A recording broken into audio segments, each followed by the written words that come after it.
G'day everyone, I am the Red Scar. This is Red Scar Gaming. Today is my summary of my 5th draft of March of the Machine, which I was using a Boros very aggro deck. I suppose in hindsight looking at that curve it's very aggro. There's a few elements of control, I suppose you'd call it, but yeah, they didn't seem to work. I got one win, 3 losses. So yeah, I'll go through as per normal, go through and yeah, discuss all my choices. You'll notice that I have nothing of 1 mana cost, which, granted, there's actually not a huge number of 1 mana cost red or white creatures or spells in March of the Machine anyway. But yeah, I didn't seem to get many of them.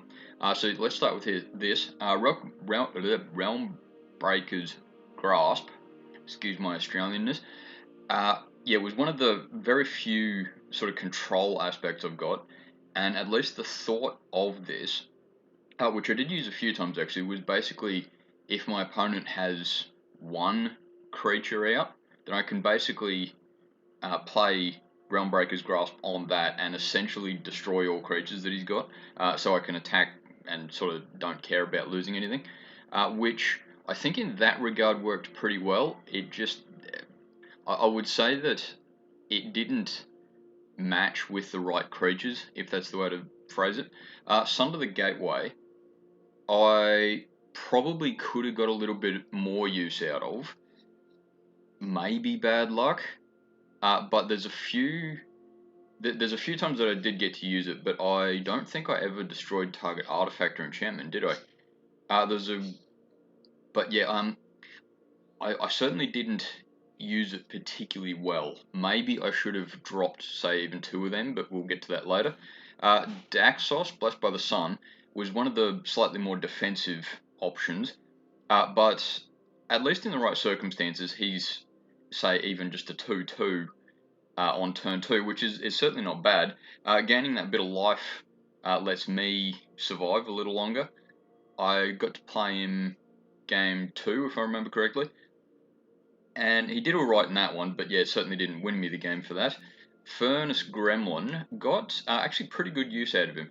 While he's not exactly a win con, he did make me play let me play the game out a little bit longer because he has that death trigger. So even if your opponent board wipes, say, you can still incubate, mana allowing, sort of the end of the turn or the next turn or whatever. So he's good. I think perhaps in hindsight I could have used him a bit more effectively with his activated ability. Bad luck maybe, bad choices maybe, I'm not quite sure on that one. Pyretic Prankster is a cool looking card, though look, in with the power of hindsight, I think that a 2/1 for 2 is a pretty bad start. If Yeah, if you transform him, which I did once, if I remember correctly, and because I don't have any black mana, I had to pay 3 mana 2 life. So on turn 3, you get a 3/2 creature, which, yeah, look, with the power of hindsight, I don't think he's really worth the money you spend on him. I'm sure there's an opportunity where I could have used him better, whether it was I had to splash black or something like that, but at least in this deck, I don't think he worked terribly well. Thrashing Frontier, or Frontliner rather, is one of those cards that I've experienced with before, and when he works really well. In this particular case, he didn't, though, yeah, look, might just be a bit of a case of bad luck, but 2/2 Trample is certainly not bad for 2 mana, though, yeah, as I was sort of saying before, my curve was a bit too low, so I'm sort of thinking maybe that's one of the cards I should have dropped for something bigger, but I'll think about that a bit as we go along. Volcanic Spite, I got to use twice, if I'm not mistaken, actually.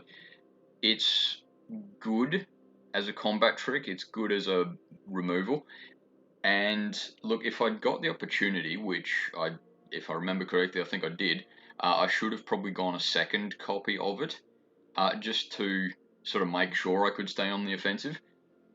If it did 3 damage to a player, maybe even could have got me a win, but look, I'm clutching at straws there a little bit. Invasion of Bellanon. God, why are my words difficult? Anyway, I used it, I think it was first game actually, which, look, is mainly for the knight, and 3 mana for a 2/2 vigilance is certainly not a bad card. I've seen better, but that's alright. But the whole, when it's enchanted bit, I think, potentially, is basically a win con in the aggressive deck, so I think I'd probably go with it again, though maybe I should have fashioned my deck a little bit around it, perhaps. Phyrexian Awakening, I did get to play. Was it? I think it was only once actually, but I did draw it a few times actually. But the Incubate 4 is certainly good because it essentially gives you 2 cards for 3 mana. Sure, you're not drawing anything, but the Phyrexians you control have Vigilance wasn't used a huge amount, but I knew that going in straight away, so I had a few incubators, or incubations, anyway, those egg things. So, look, I didn't get great use out of it. Maybe I shouldn't have taken it, but yeah, maybe. I'm thinking a little bit aloud here, but that's alright. Seraph of New Capenna. As I said while I was drafting it, I mainly just need it for the 2/2 flying.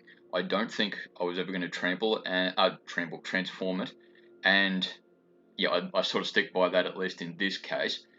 I didn't really get to use it though, so I think probably it could have been good. I just didn't get the opportunity to use it. Harried Artisan, I did get a little bit of use out of. I know it's not exactly my win con, but it's a pretty good way to spend that 4 mana if you get to that situation. Though, I'll note the one time I did try and transform it, my opponent exiled target creature, which, was well done and congratulations, mate, but please don't do it again. So, yeah, look, in that case, maybe I relied a little bit too much on it, but it's a pretty good way to spend 4 mana, so I'd probably go with it again. Caster's Depth Guard. I'm sure some of you are going to disagree with me taking that. I was hoping it would work a bit more effectively, and I can see why people would just utterly say no. But I was sort of hoping that as a 4/3 defender, for 3 mana, I'll note, you can play him, and even if you can't attack, geez, even all game, it can stop your opponent from attacking.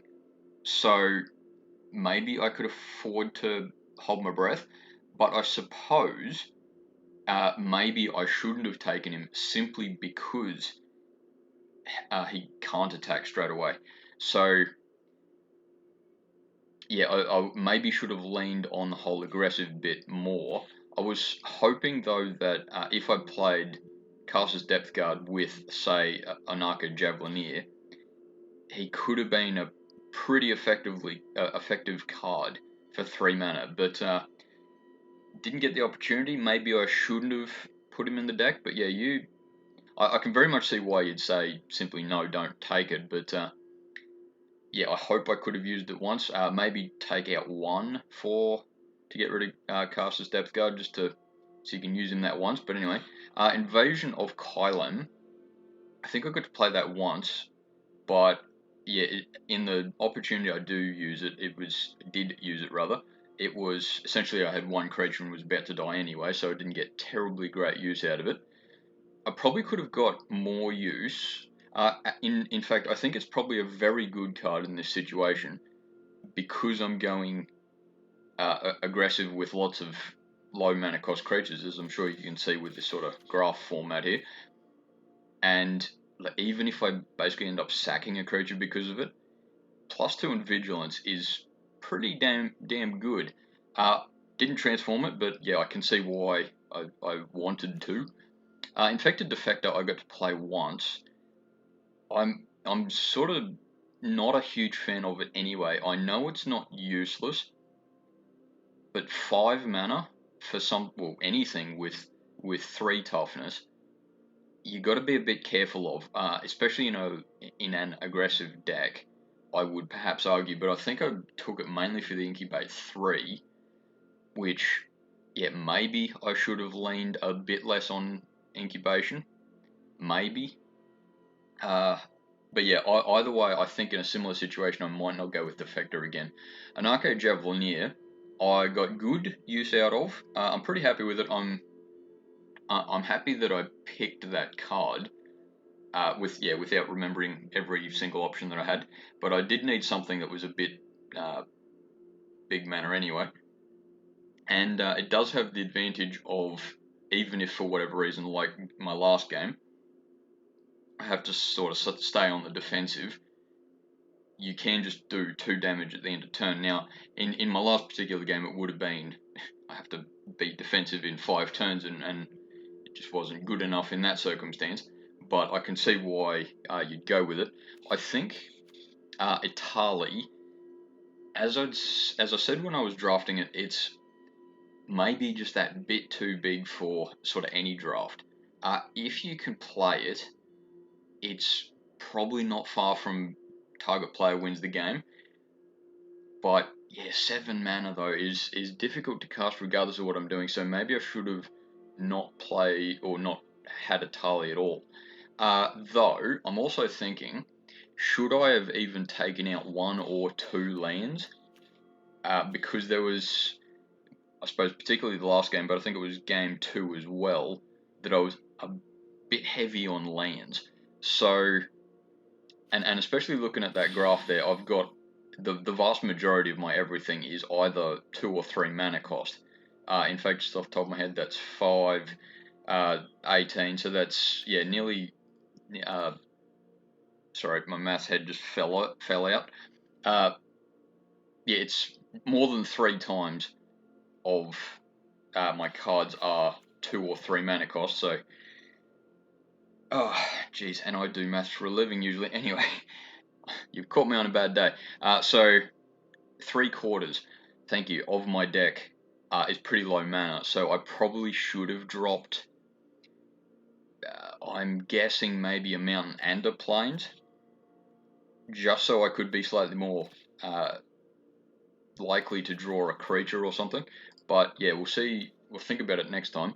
As far as what other cards I should have gone, I'm still happy I didn't go with Golden Scale Aeronaut because it's just a bit too late game for something that I wanted.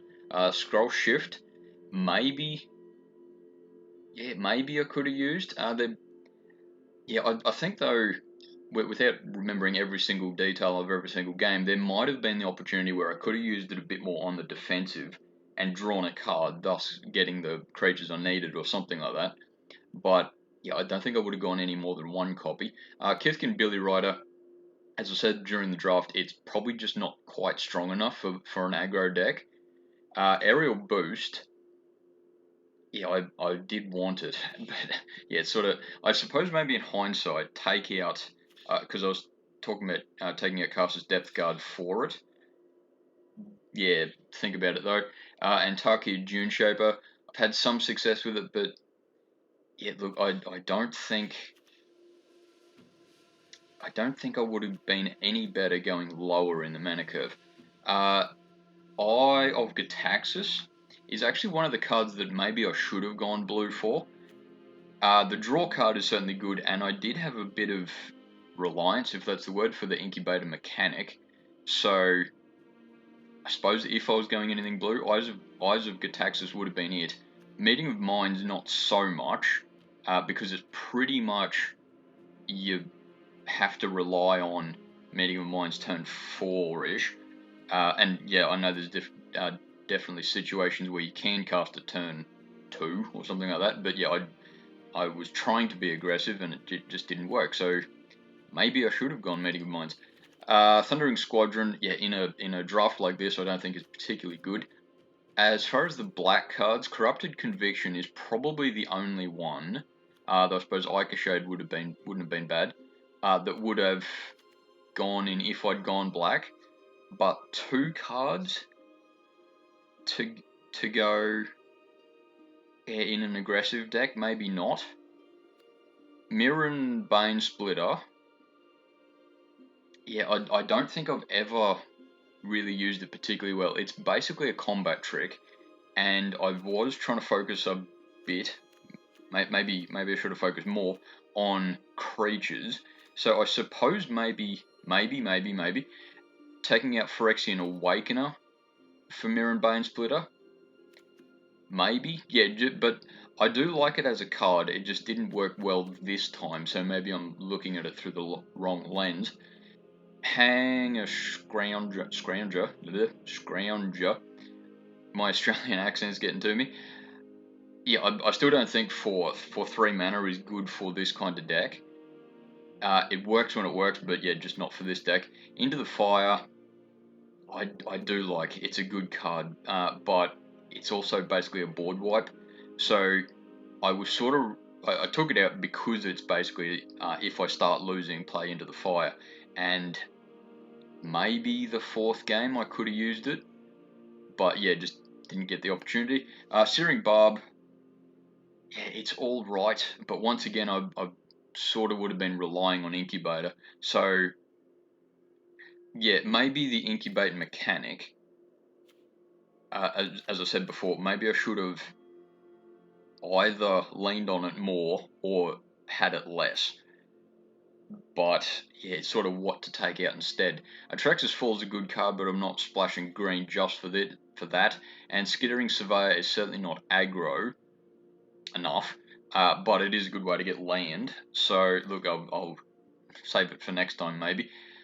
With the power of hindsight, I'm wondering if I go take out Caster's one Caster's Depth Guard and 2 land, fingers crossed, 3 cards should have been, I'm guessing, say, Tarkid Dune Shaper, maybe Into the Fire and Searing Barb, though Mirren Bone Splitter, probably instead of the Into the Fire, maybe. Yeah, look, I know I'm not terribly certain on what I should have done there. Maybe it's just you shouldn't play Boros aggro in this format, but anyway, I didn't do terribly well, but yeah, as I said before, I haven't really done terribly well on March of the Machines anyway. I was about to say War of Spirit or something, but anyway, I'm thinking of something else. Yes, I do think occasionally. I also talk rubbish a lot of the time, but hey, you guys are listening, so it's because I make good jokes. But anyway, thanks for watching. See you next time and learn from my mistakes.